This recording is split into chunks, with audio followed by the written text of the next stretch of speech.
School के मेरे पहले दिन एक फ्यूचर से आए ट्रांसमिग्रेटर के तौर पर मैंने पूरे स्कूल के सबसे बदनाम बुली को सिर्फ एक पंच से हरा दिया। स्टूडेंट्स को अपनी आंखों पर यकीन नहीं हो रहा था। यहां तक कि मेरा बेस्ट फ्रेंड भी शौक में खड़ा रह गया। उसका जबड़ा लगभग फर्श से जा टकराया। बाकी बुलीज के लिए बस इतना कहूं कि मैंने सीधे उनके दिलों तक एक बहुत साफ मैसेज भेज दिया। और वह मैसेज था डर। लेकिन मैं यहां कैसे पहुंचा, यह समझने के लिए हमें पीछे जाना होगा, बहुत पीछे, जहां से यह सब सच में शुरू हुआ था। साल 2167 था जब डेमन रेस ने हमारी दुनिया को जीत लिया और मानवता आखिरकार अपने घुटनों पर आ गई। खंडहरों और तबाही के बीच हमलावरों के खिलाफ केवल एक आदमी खड़ा रहा। वह आदमी मैं था, Si Chen, SS rank lightning assassin और जाहिर तौर पर मानवता की आखिरी उम्मीद। कोई प्रेशर नहीं है ना? यह भयानक सपना 7 साल पहले शुरू हुआ था जब कई डेमन किंग्स धरती पर उतरे थे। उनमें सबसे ताकतवर लानू था, इतनी विनाशकारी शक्ति वाला प्राणी कि उसके आने मात्र से पूरे शहर ढह जाते थे। अब इस मॉन्स्टर के सामने खड़े होकर मैंने देखा कि उसने पूरी नफरत के साथ मेरी ओर नीचे देखा। वह उपहास करते हुए बोला। उसकी आवाज तिरस्कार से भरी थी। घटिया कचरा, उसने मुझे पुकारा। फिर वह मुस्कुराया। उसके होंठों पर एक क्रूर मोड़ था। लेकिन चिंता मत करो, सी चेन, तुम्हारे पास पूरा करने के लिए अभी एक और उद्देश्य है। उसके फैले हुए हाथ में काली भयावह ऊर्जा जमा होने लगी, जो एक छोटे ब्लैक होल की तरह घूम रही थी। हवा खुद चीखती हुई लग रही थी। तुम मेरा भोजन बनोगे, लानू ने घोषणा की। उसकी आंखें भूख से चमक रही थीं। तुम्हारी शक्ति मेरी होगी, उसने हमला शुरू किया। ऊर्जा का विस्फोट मेरी ओर बढ़ा और मेरे पास भागने के लिए कहीं जगह नहीं थी। जैसे ही अंधेरे ने मुझे निगल लिया, यादें मेरे दिमाग में भर गईं। मेरी प्यारी बहन का चेहरा सबसे पहले आया। उसकी मुस्कान मेरे विचारों में हमेशा के लिए जम गई। फिर मेरे साथी आए, भाई बहन जो अपनी आखिरी सांस तक मेरे साथ लड़े थे। और अंत में मेरे महान मास्टर, जिन्होंने मुझे वह सब सिखाया था जो मैं जानता था। मेरे अंदर जंगल की आग की तरह गुस्सा भड़क उठा। इन डेमन्स ने सब कुछ छीन लिया था, हर किसी को। मैंने उस स्प्लिट सेकंड में एक फैसला किया। भले ही यह मेरा आखिरी काम हो, मैं लानू को अपने साथ नीचे ले जाऊंगा। मैंने अपनी बची हुई शक्ति का हर अंश लगा दिया और अपनी अल्टीमेट एबिलिटी टर्मिनस आर्क को एक्टिवेट किया। मेरे चारों ओर शुद्ध बिजली का एक विशाल विस्फोट हुआ, जिसने तबाह हुए परिदृश्य को एक नवजात तारे की तरह रोशन कर दिया। लानू के एक्सप्रेशन अहंकार से आश्चर्य में बदल गए। फिर कुछ ऐसा जो मैंने पहले कभी डेमन किंग के चेहरे पर नहीं देखा था, डर। क्या यह कैसी शक्ति है? वह लड़खड़ाया, अचानक हिलने डुलने में असमर्थ। मेरा शरीर सेल दर सेल टूट रहा था, लेकिन मुझे परवाह नहीं थी। मैंने इस आखिरी हताश हमले में अपना सब कुछ झोंक दिया। जैसे ही रोशनी ने मुझे घेर लिया और यादें मेरे दिमाग में कौंध गईं। मेरी बहन, घायल और असहाय, मेरे मास्टर, जिन्होंने इतने सालों तक अटूट धैर्य के साथ मुझे ट्रेन किया था, मेरा परिवार, डिनर टेबल के चारों ओर इकट्ठा होकर एक साथ हंस रहा था। एक ऐसा समय जो दूसरी जिंदगी जैसा लगता था, एक ऐसा समय जो कभी वापस नहीं आएगा। मैंने उस पल में अपनी नियति को स्वीकार कर लिया। सच्चाई सरल और दर्दनाक थी। मैं उनकी रक्षा करने के लिए पर्याप्त मजबूत नहीं था। पछतावा किसी भी ब्लेड से गहरा था। काश मैं थोड़ा और मजबूत होता, शायद चीजें अलग होती। शायद वे सभी अभी भी जीवित होते। अंधा कर देने वाले विस्फोट के माध्यम से मैंने गुस्से और अविश्वास से भरी लानू की आवाज सुनी। एक घटिया नस्ल से हार गया, नामुमकिन। लेकिन यह मुमकिन था और यह हो रहा था। जैसे ही होश मेरे हाथ से निकल गया, एक आखिरी विचार मेरे दिमाग में गूंज उठा। काश मैंने डेमन की मांद का पता जल्दी लगा लिया होता। काश मैंने इस त्रासदी के शुरू होने से पहले ही पहले डेमन किंग को रोक दिया होता। तब मैंने सब कुछ नहीं खोया होता। मैंने अपने जीवन की शुरुआत में ही उन सभी को नहीं खोया होता जिन्हें मैं प्यार करता था। काश मैं शुरू से ही और मजबूत होता। और तभी सब कुछ बदल गया। रोशनी गायब हो गई। मैंने धीरे से पलकें झपकाईं। मेरी आंखें ऊपर एक हल्की चमक के साथ एडजस्ट हो रही थीं। एक लाइट फिक्सचर छत से लगा हुआ, एक साधारण मामूली लाइट फिक्सचर। मैं लेटा हुआ था, उसे ऊपर देख रहा था, पूरी तरह से सुन्न। मेरा दिमाग जो देख रहा था उसके साथ तालमेल बिठाने के लिए संघर्ष कर रहा था। युद्ध का मैदान कहां था? लानू कहां था? मैं झटके से उठ बैठा। मेरा दिल जोर जोर से धड़क रहा था। मैं जीवित था, किसी तरह असंभव रूप से। मैं अभी भी जीवित था, लेकिन उससे भी ज्यादा भ्रमित करने वाली बात यह थी कि मैं एक बिस्तर पर था। एक छोटे साधारण कमरे में एक साधारण साफ बिस्तर, इसमें से कुछ भी समझ नहीं आ रहा था। मैंने अपने पैर किनारे से नीचे किए और खड़ा हो गया। मेरा शरीर अजीब, बहुत हल्का और बहुत साबुत महसूस हो रहा था। मैं जवाबों की तलाश में खिड़की की ओर गया। उस कांच के माध्यम से मैंने जो देखा उसने मेरी सांसें रोक दी। स्कूल की डिस्पेंसरी। मैं एक कदम पीछे लड़खड़ाया। मेरा दिमाग घूम रहा था। यह असंभव था। दुनिया तबाह हो गई थी। मैंने इसे अपनी आंखों से देखा था। शहर राख में बदल गए थे। मानवता बिखरी हुई और टूटी हुई थी।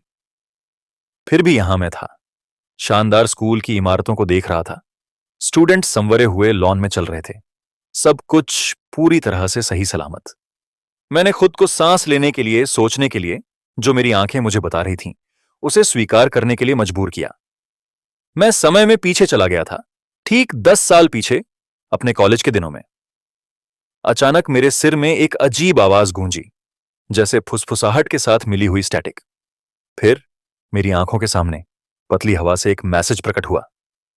Power of gluttony, integration complete. मैंने उसे देखकर पलक झपकाई, फिर पास की एक स्क्रीन पर नजर डाली जो तारीख दिखा रही थी, 16 मई 2157। मेरे हाथ कांप रहे थे। यह सच था। मैं वास्तव में 10 साल पीछे अतीत में चला गया था, इससे पहले कि सब कुछ बर्बाद हो जाता। विशेष रूप से मैं डेमन किंग्स के आने से 3 साल पहले पहुंच गया था। रैत से 3 साल पहले, जो उनमें से पहला और सबसे भयानक था, जो डेमन क्षेत्र के गेट्स को खोल देता और हमारी दुनिया पर अनगिनत आतंक फैला देता। रैत ही चाबी था। वही था जिसने इस सब की शुरुआत की थी, जिसने उन शापित फाटकों को खोला और आक्रमण शुरू होने दिया। वही कारण था कि मैंने अपना परिवार, अपने दोस्त, अपने मास्टर, सब कुछ खो दिया। मैंने अपने हाथों की ओर देखा, जवान, बेदाग, क्षमता से भरपूर। मेरे चेहरे पर एक गंभीर मुस्कान आ गई। इस बार अलग होगा। अगर मैं रैत को उन फाटकों को खोलने से पहले हरा सका, तो मैं आक्रमण को पूरी तरह से रोक सकता हूं। मैं सब कुछ बदल सकता हूं, सबको बचा सकता हूं। मैसेज फिर से प्रकट हुआ, इस बार अधिक जोर देते हुए। Power of gluttony, integration complete. मैं उस फ्लोटिंग इंटरफेस पर झल्लाया। यह चीज क्या थी? जब से मैं सोकर उठा था, यह मेरे सामने मंडरा रही थी, किसी जिद्दी भूत की तरह मेरी नजर का पीछा कर रही थी। सावधानी से मैंने हाथ बढ़ाकर चमकती स्क्रीन को छुआ। जैसे ही मेरी उंगलियों का संपर्क हुआ, यह बाहर की ओर फट गया। मेरी नजरों के सामने डेटा की बाढ़ आ गई। स्टेट्स, नंबर, व्यवस्थित पंक्तियों और कॉलमों में गिरती जानकारी। जो कुछ भी डिस्प्ले पर था, उसे पढ़कर मेरा जबड़ा गिर गया। स्टेटस स्क्रीन, नाम Si Chen, level 100, class lightning assassin attributes expanded. मैंने पहले कभी ऐसा कुछ नहीं देखा था। अपने पिछले जीवन में मैंने बस अपनी जागृत शक्ति का उपयोग किया था। हर किसी के लिए यह इसी तरह काम करता था। आप अपनी क्लास में जागते हैं और ट्रेनिंग और कॉम्बैट के माध्यम से इसे इस्तेमाल करना सीखते हैं। वे दिन की तरह साफ थे। इस दुनिया में हर 10,000 लोगों में से केवल एक ही जागृत हो सकता था, और जिस कॉलेज में मैं अभी पढ़ रहा था, वह पूरे देश की सबसे प्रतिष्ठित एकेडमी थी, जिसे विशेष रूप से भविष्य के नायकों को भर्ती करने और ट्रेन करने के लिए डिजाइन किया गया था। मैं कभी उन नायकों में से एक था, सिवाय इसके कि यह बिल्कुल सही नहीं था, है ना? अपने पिछले जीवन में मैं एक फेलियर था, एक मामूली इंसान।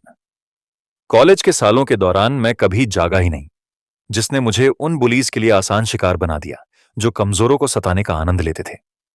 पिटाई बार बार और अपमानजनक होती थी। लेकिन अब सब कुछ अलग था। इंटरफेस अचानक रोशनी के साथ चमक उठा, जिससे मेरा ध्यान वापस गया। स्क्रीन पर नई जानकारी की बाढ़ आ गई।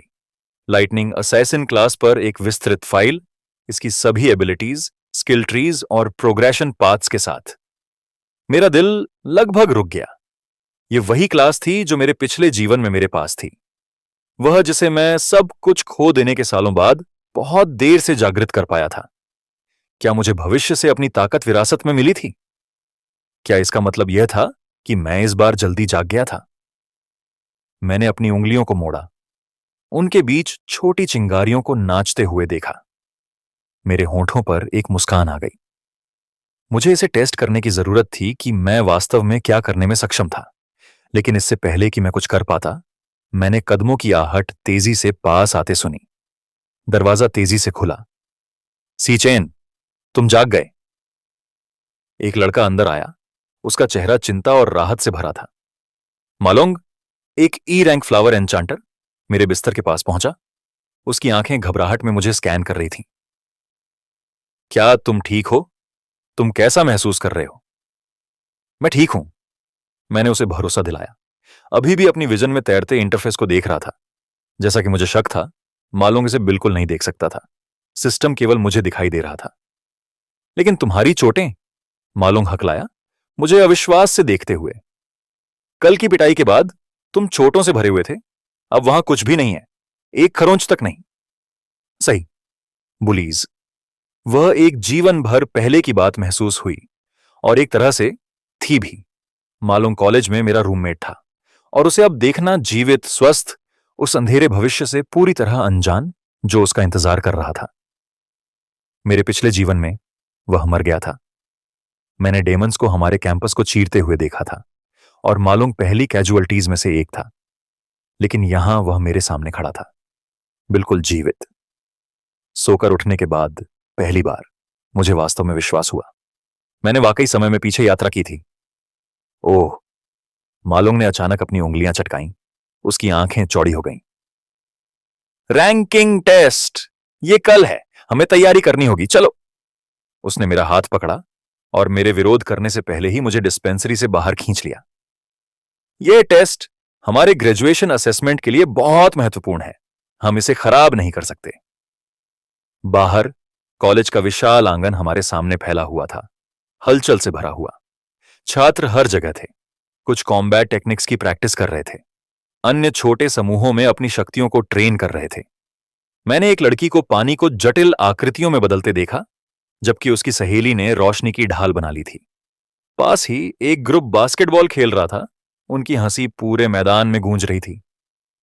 बहुत समय हो गया है, मैंने बड़बड़ाया, जब से मैंने इतने सारे जीवित लोगों को देखा है। मालोंग ने मेरी टिप्पणी से घबराकर मुझे एक अजीब नजर दी। आह, ठीक है वियर्डो, क्यों ना हम आंगन का एक चक्कर लगा लें,